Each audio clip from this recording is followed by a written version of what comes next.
Bonjour à toutes et à tous et bienvenue sur Animaiki où on se retrouve aujourd'hui pour un nouvel échange avec un professionnel. C'est donc Christophe Bruyère qui va être à l'honneur. On va lui poser quelques questions en lien avec son métier. Donc pour rappel, Christophe est cavalier professionnel et enseignant en équitation éthologique. Et d'ailleurs, si vous ne le connaissez pas ou si vous voulez en savoir plus sur lui, je vous invite à aller voir la vidéo pro que j'ai fait le concernant et qui fait son portrait. Du coup, on va profiter de l'interview dès maintenant. Je vous envoie le sommaire avec les questions et ensuite on retrouve Christophe.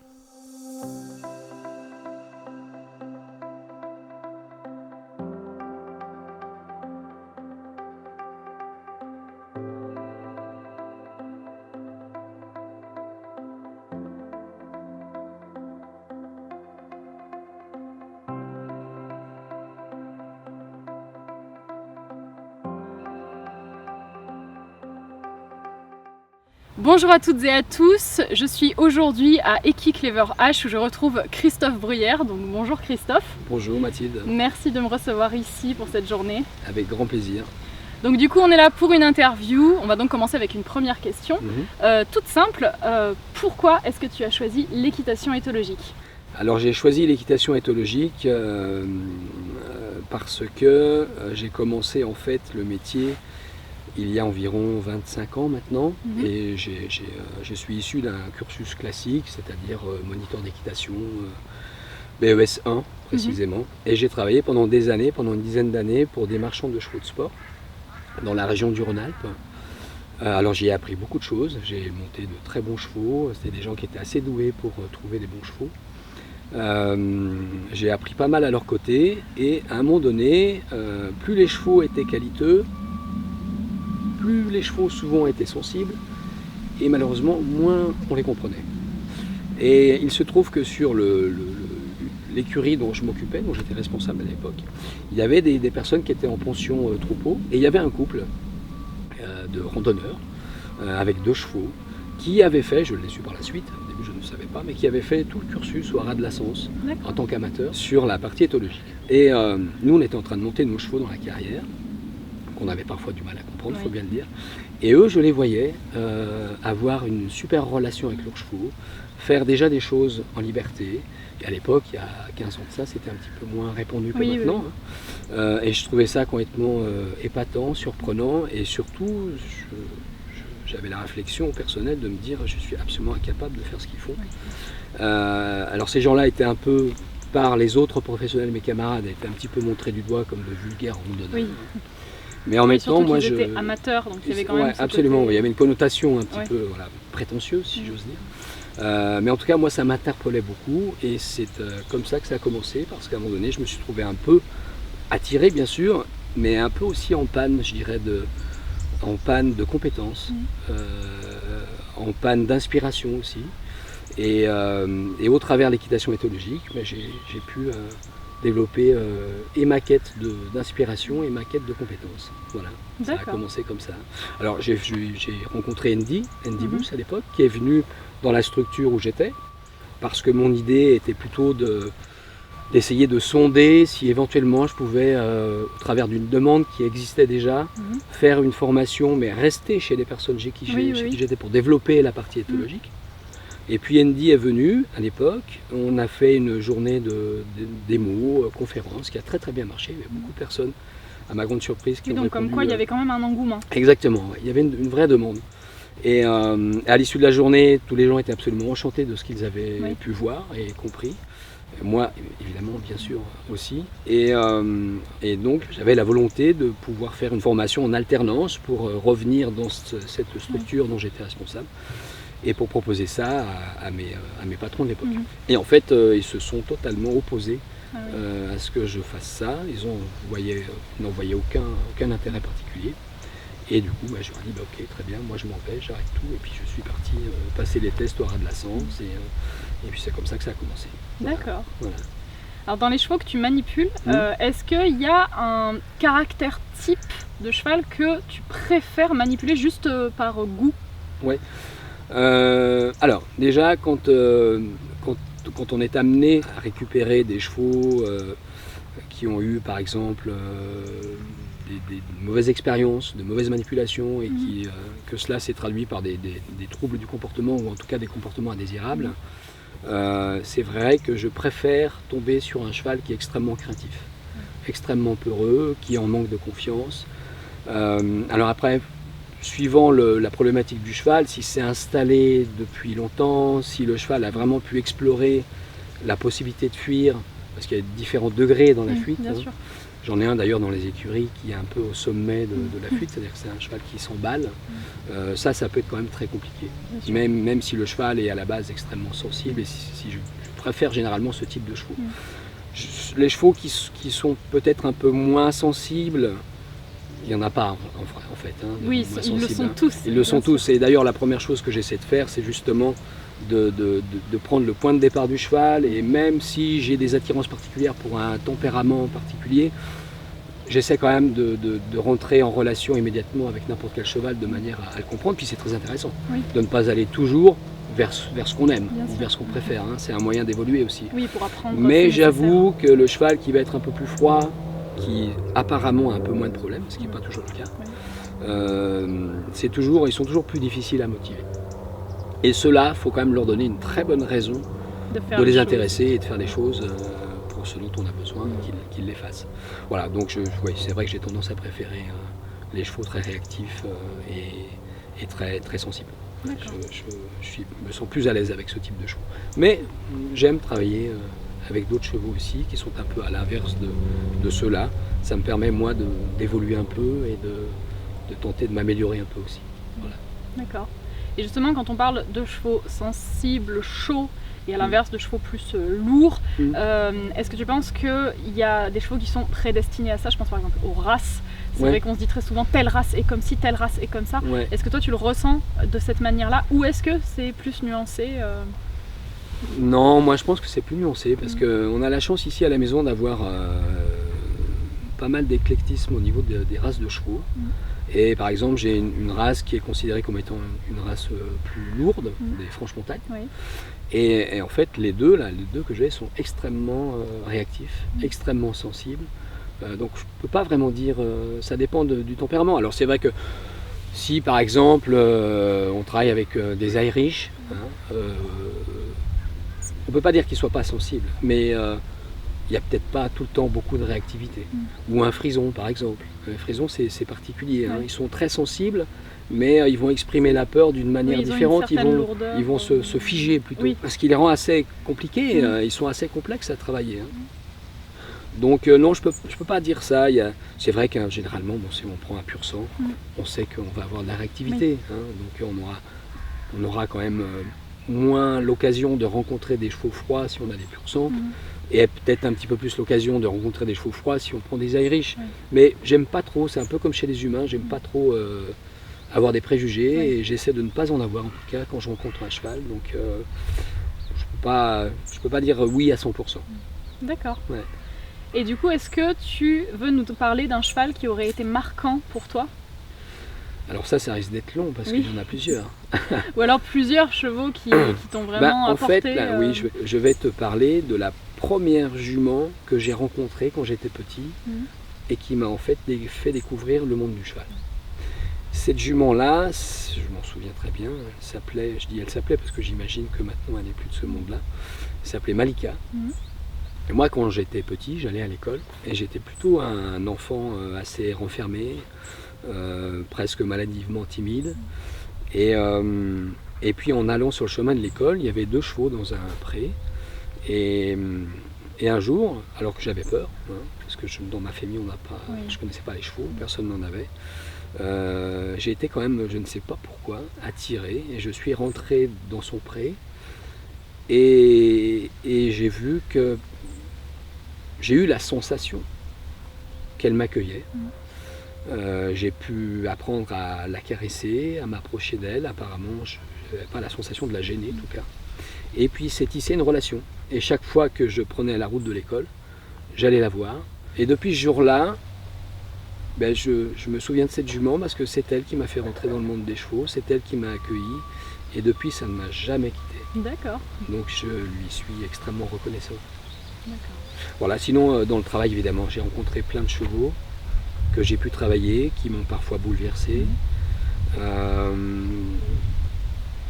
D'autres chevaux qui m'ont séduit par leur beauté, par leur explosivité, par leur réactivité, certains par leur humour aussi, parce que sans faire d'anthropomorphisme, il y a des chevaux qui ont de l'humour. Si tant est qu'on puisse leur laisser avoir de l'humour. Qu'ils puissent s'exprimer. Exactement, aussi. Tout à fait. Oui, j'en ai plein qui m'ont marqué. J'en ai un en ce moment aux écuries qui est là depuis des années qui me marque beaucoup. Je ne sais pas encore pourquoi il est encore là, mais on est ensemble. C'est pas mon cheval, mais il se trouve qu'on est réunis ensemble depuis des années. Donc je trouve que c'est plutôt rigolo.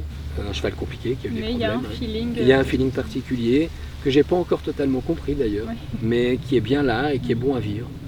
Et il y a beaucoup de chevaux qui me marquent en fait, beaucoup.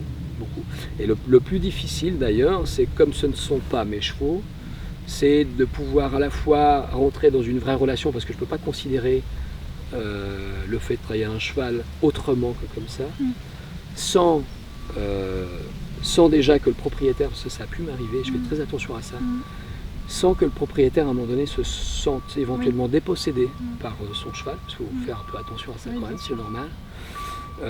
Et en ayant une certaine distance au moment où je suis amené, ce qui est normal aussi, c'est un peu une prestation qu'on propose, à rendre et faire la passation au cavalier, sans avoir un petit peu un haut le cœur par rapport au cheval que j'apprécie, avec qui il s'est passé des choses dans la relation. Donc ça c'est un travail que j'ai dû apprendre à faire dans tous les sens. Mais ça va, je dirais que je m'en sors pas trop mal, ça se passe bien. D'accord. Ouais. Ici, sur la structure, tu travailles avec Émilie et puis avec une équipe. Comment est-ce que la structure est pensée pour le travail des chevaux et pour leur bien-être? On a tenté de la penser comme ça dès le départ avec Émilie. Ce qu'on aime faire, c'est proposer aux gens que l'on rencontre, donc notre clientèle, de les aider à optimiser leur relation en fonction de ce qu'ils veulent faire avec leur cheval. Voilà. Et on essaie au travers du travail qu'on peut faire et avec leurs chevaux et avec eux-mêmes, de les sensibiliser à la lecture de la situation dans l'instant T où ils sont avec leurs chevaux, de les accompagner s'ils le souhaitent vers une discipline donnée, qu'elle soit sportive ou non. On a des personnes qui sont aussi essentiellement dans le loisir, mais on accueille des chevaux de sport aussi. On essaie d'avoir une structure qui permet, en termes de domestication du cheval, de prendre en considération les besoins et le bien-être du cheval. On a la chance, là où nous sommes, d'avoir des grands paddocks. Les chevaux vont dehors tous les jours, minimum une demi-journée. Le reste du temps, ils sont en box, mais des box qui sont confortables puisque c'est du 4x4. On s'attarde à... Moi, je suis assez maniaque avec ça, j'embête beaucoup les gens qui bossent avec moi, à soigner vraiment la litière, tout ce qui est environnant au cheval. On essaie au mieux de ce qu'on peut apporter une prestation qui nous semble être la plus logique d'un point de vue animalier, dans le respect du cheval.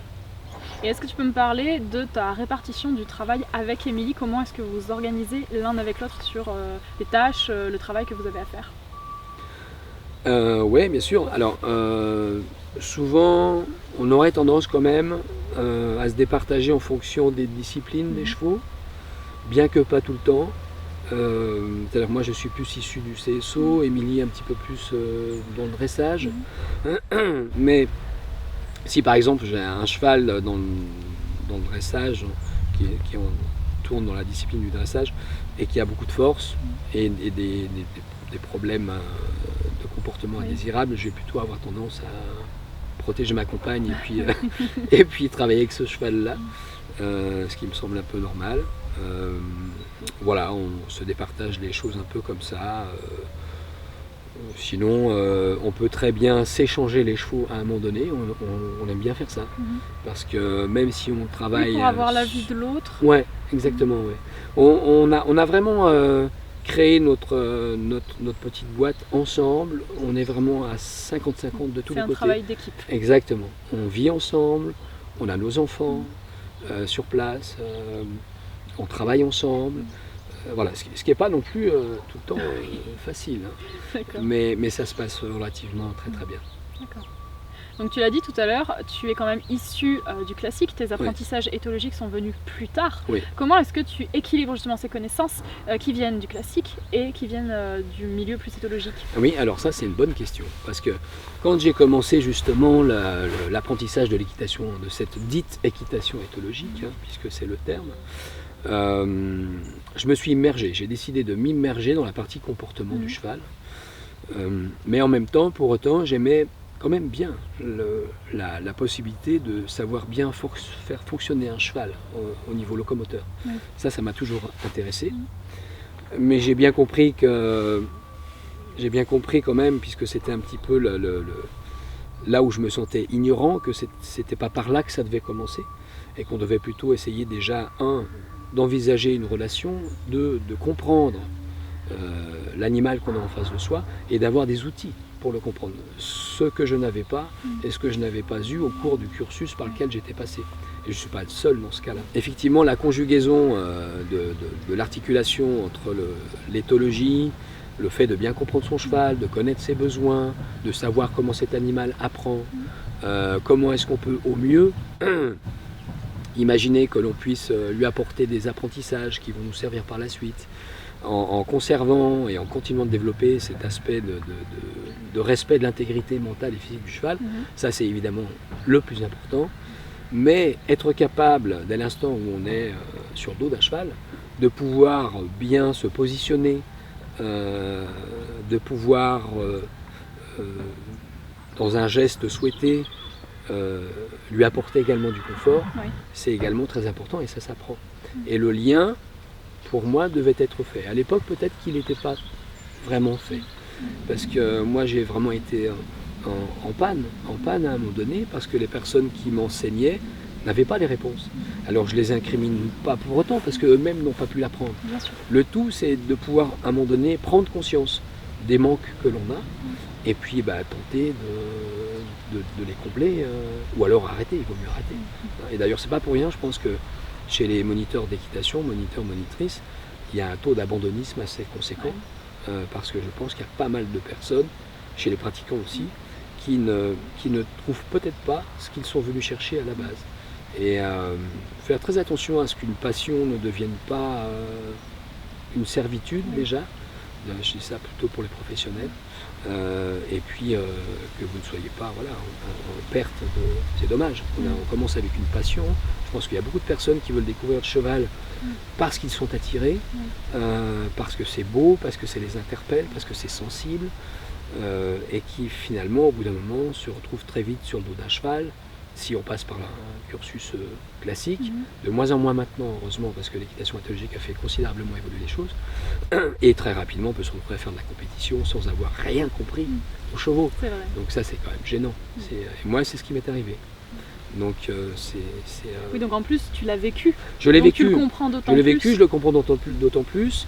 Et c'est possible de changer, parce que de toute façon c'est toujours possible de changer. Il faut simplement en avoir l'envie, et puis il faut savoir ce qu'on aime profondément, c'est important, et ne pas tourner le dos à ses rêves. C'est très important. Voilà. Alors concernant les débourrages, comment est-ce que tu les organises? Quand on reçoit un poulain, un jeune cheval en débourrage, on a déjà une période minimum, je ne veux pas dire qu'elle est imposée, elle est fortement suggérée, de 1 mois. Parce que c'est quand même ce minimum-là qu'il faut pour pouvoir ancrer quelque chose de solide en termes d'apprentissage. Il m'arrive parfois, dans les prestations qu'on a, de faire ce qu'on appelle du pré-débourrage, et là c'est un peu plus court. Je prends des poulains sur une période de 15 jours. Voilà. Mais très souvent, ce sont des poulains qui vont ensuite soit repartir au pré, et ça c'est une très bonne... Oui, comme ça ils ont le temps de nouveau de se mettre dans leur vie de cheval, d'assimiler. Surtout que sur un pré-débourrage, on va jusqu'au montoir, mais on ne travaille pas le cheval physiquement parlant, donc on le laisse grandir. Souvent ils ont 2 ans et demi, 3 ans. Alors parfois il y a des professionnels qui commencent le travail à cet âge-là. Moi je trouve personnellement que c'est trop tôt, mais bon, après chacun fait ce qu'il veut. Moi j'en ai souvent qui repartent au pré pendant 1 année et après ils reviennent au débourrage pour leurs 4 ans ou leurs 3 ans, 3 ans et demi. Voilà. Et puis dans la manière dont on le fait, je dirais que, sans aucun despotisme de ma part, on impose quand même une forme de passation à la fin. Pour les débourrages et également et surtout pour les rééducations. Donc pour le propriétaire. Pour le propriétaire, absolument. De façon à ce qu'on puisse transmettre les différents apprentissages qu'on a calés avec le cheval et qu'on puisse déjà pouvoir tenter d'aider à créer une harmonie de départ avec le propriétaire et le cheval. Et ça marche très très bien, ça fonctionne très bien. Les gens sont souvent très très contents parce que si on ne fait pas ça, c'est vrai que la personne peut prendre son cheval et puis monter dessus. Généralement, il l'amène pour le débourrage, c'est ce qu'on attend de nous.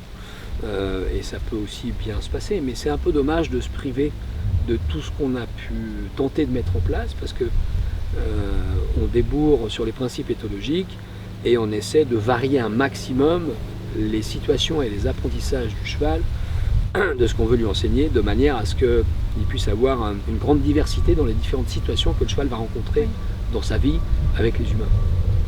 Et ça, tant qu'on ne l'enseigne pas à un humain, à un autre humain, les gens ne peuvent pas le savoir. Oui, voilà. Donc ça, je dirais que ça prend plus de sens déjà pour nous, philosophiquement parlant, éthiquement parlant aussi, et on voit que ça prend du sens pour les propriétaires.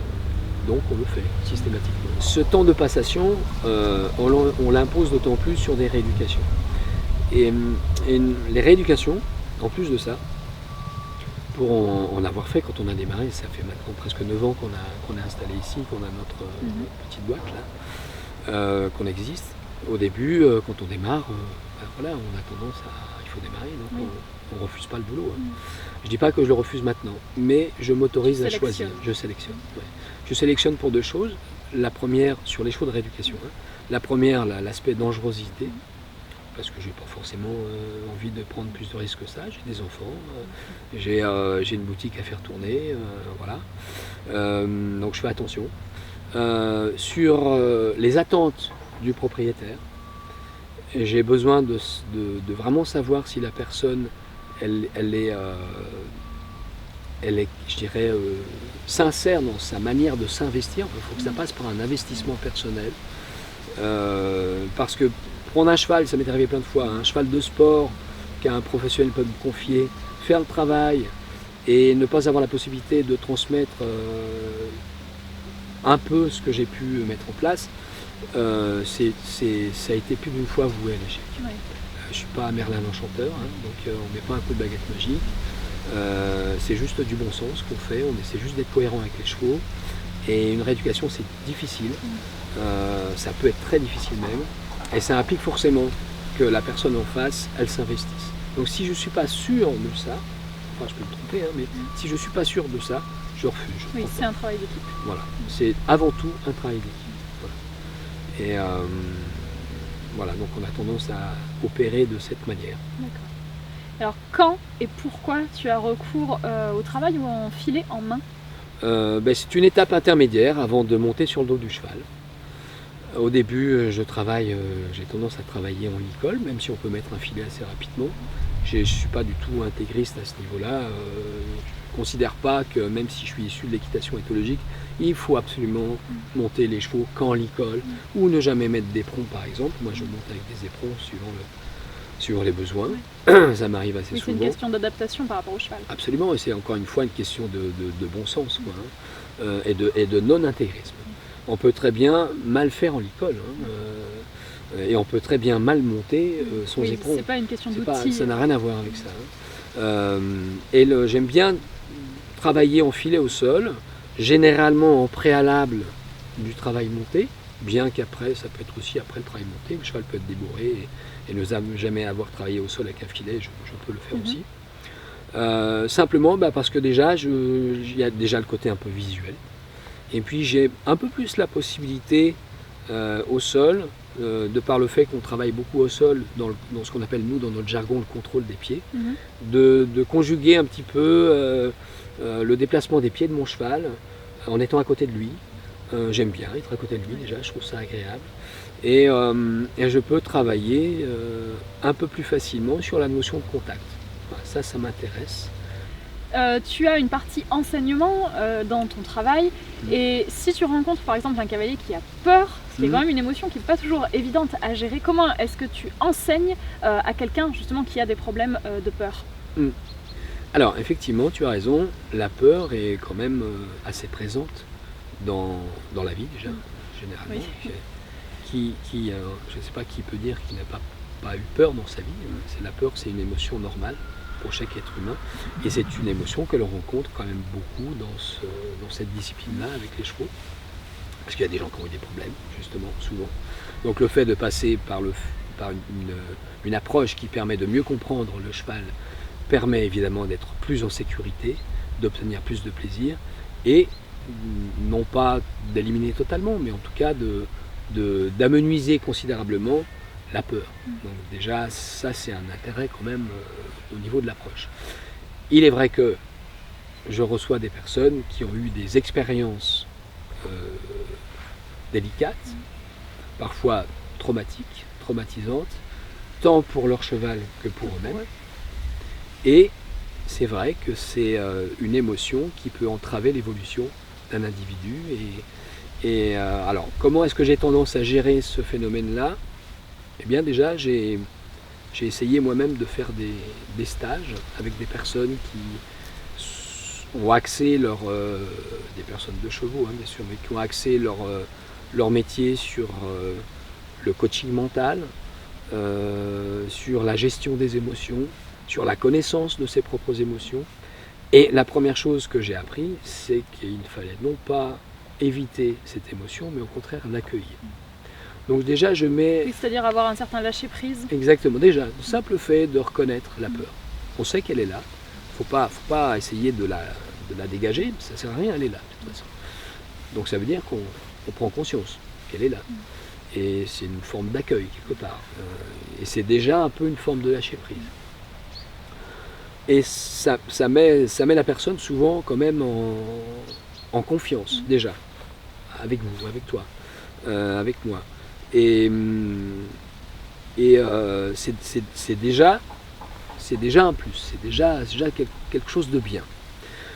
Parce que la personne ne se sent pas coupable déjà d'avoir peur. Parce qu'il y a plein de gens qui se sentent coupables d'avoir des peurs, parce que une peur est souvent associée à la faiblesse. Ce qui est complètement ridicule, ce qui est faux. Moi j'ai des tas de moments où j'ai peur dans la vie. Et ça ne m'empêche pas de tenter d'être courageux.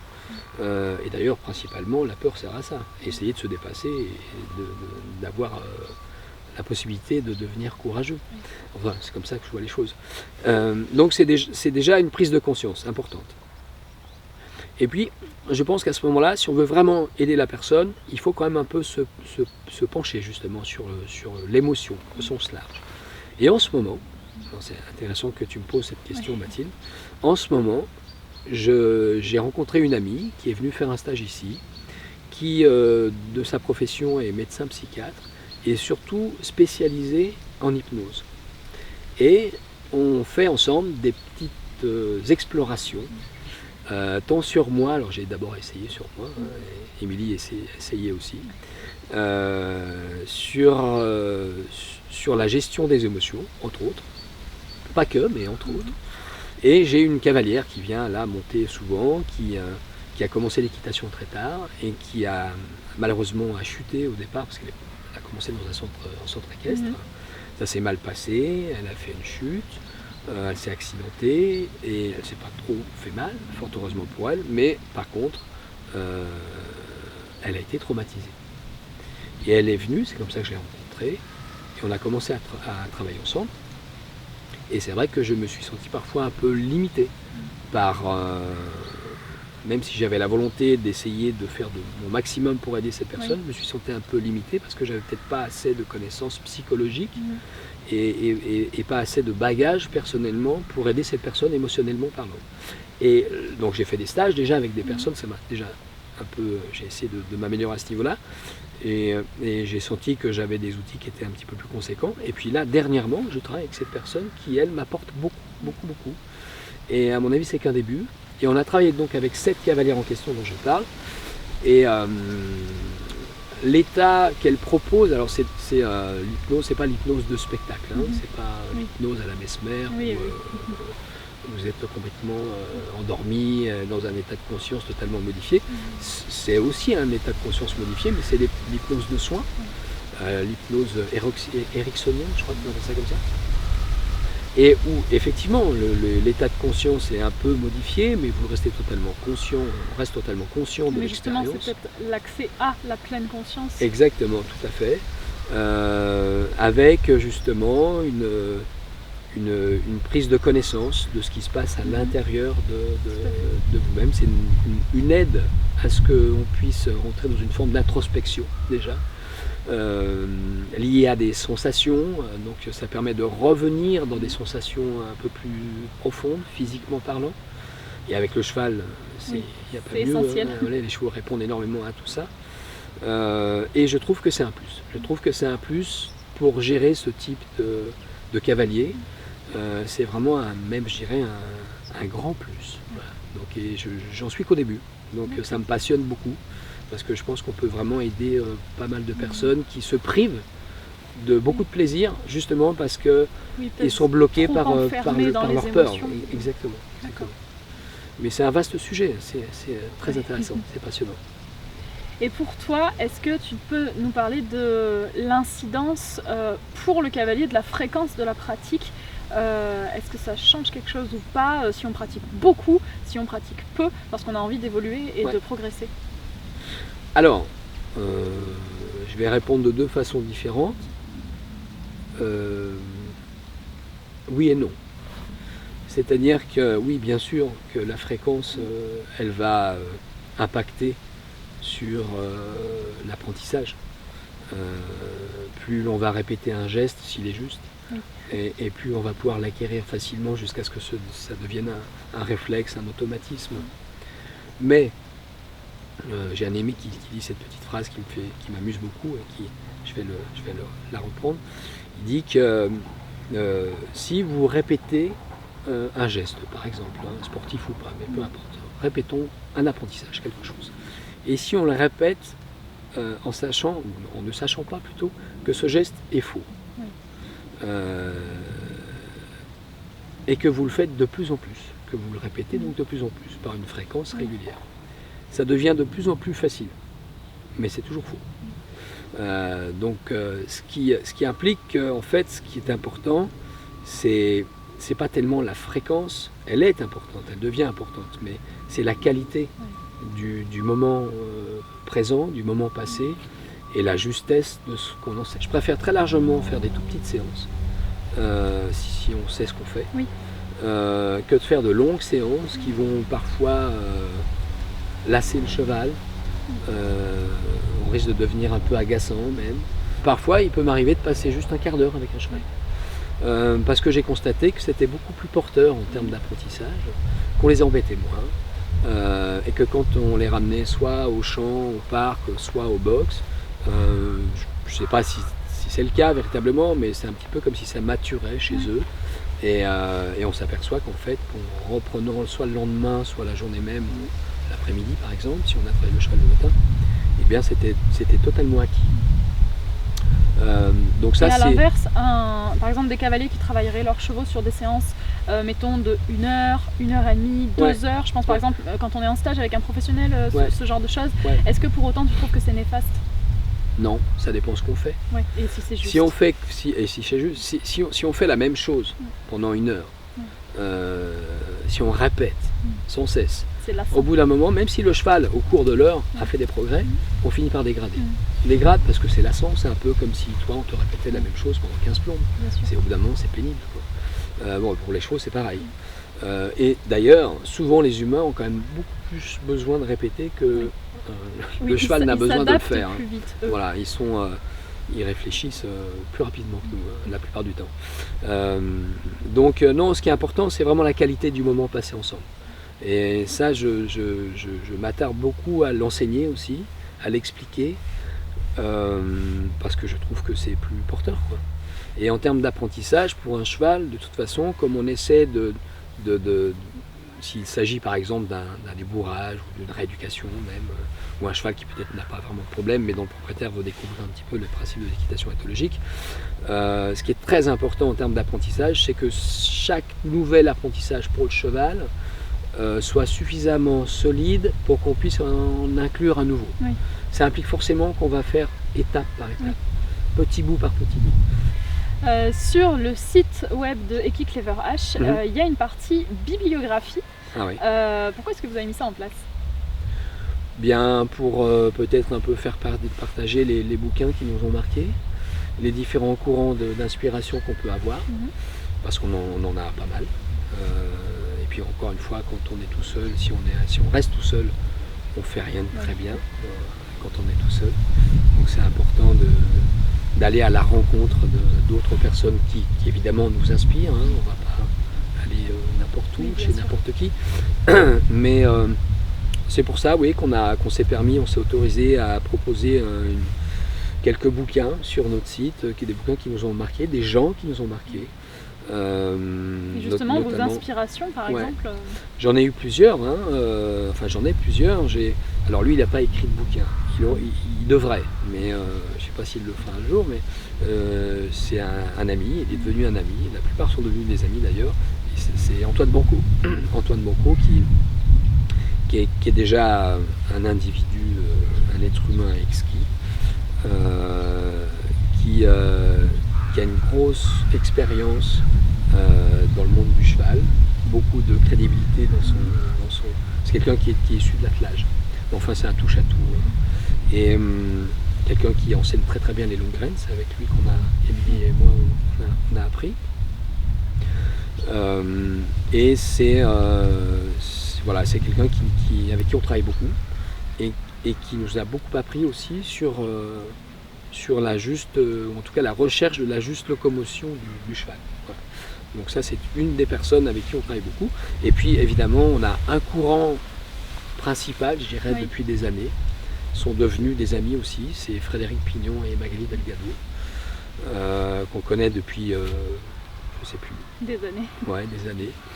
On est devenus très amis au cours de ces années qu'on a pu passer ensemble. On ne se voit pas forcément nécessairement souvent, mais au moins une fois à 2 fois par an.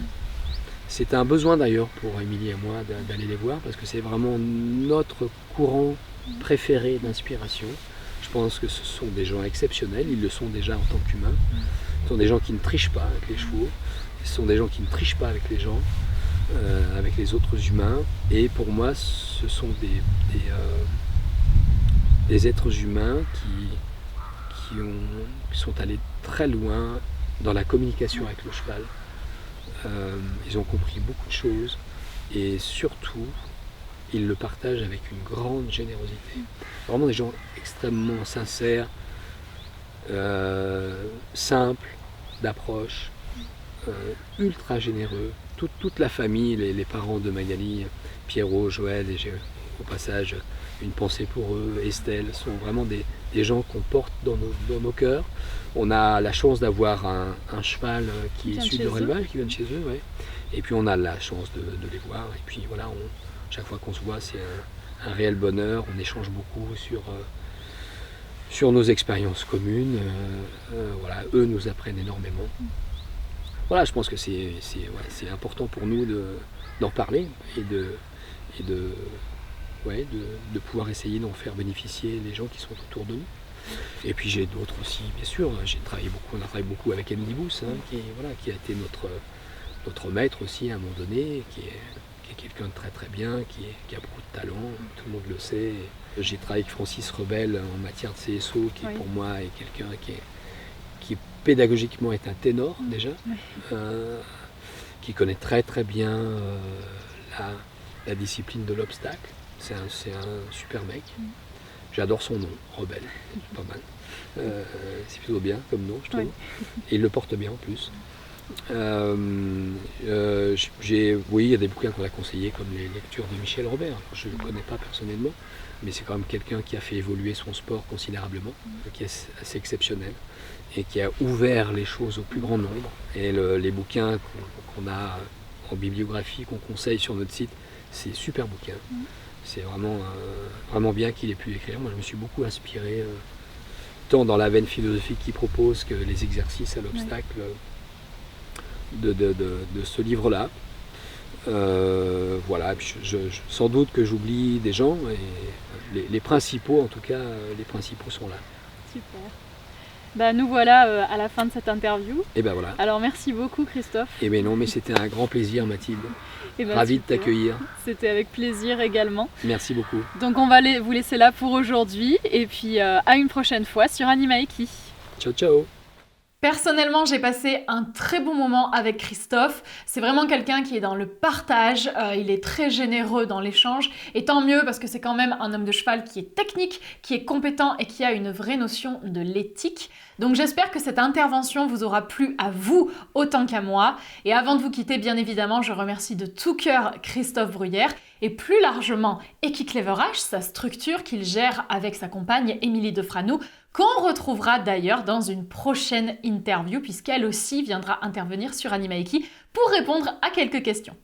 Je vous laisse donc là pour aujourd'hui et on se retrouvera très bientôt dans une prochaine vidéo, toujours sur Animaiki.